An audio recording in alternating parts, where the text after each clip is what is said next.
Okay, so the focus here. All right, there we go. So you can see I have cleaned the fan off because it was quite dirty. You can see the back side of it, but it was pretty caked with dust. I've reinstalled all the condensate drain tubes. And essentially what they do is, there's a black one right there and two gray ones, and essentially what they do is it's actually a good idea. They direct the condensate that comes out of these two nipples right here and here, and they direct it into the drain pan so that it doesn't splash.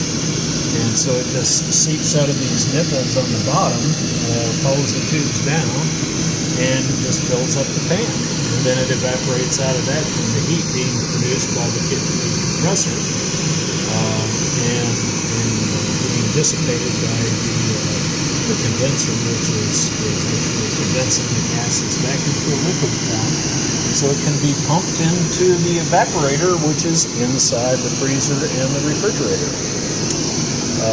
And so all that remains to be done at this point is just going to be reinstalling the cover and plugging it back in so that it can get cooling again. Thank you.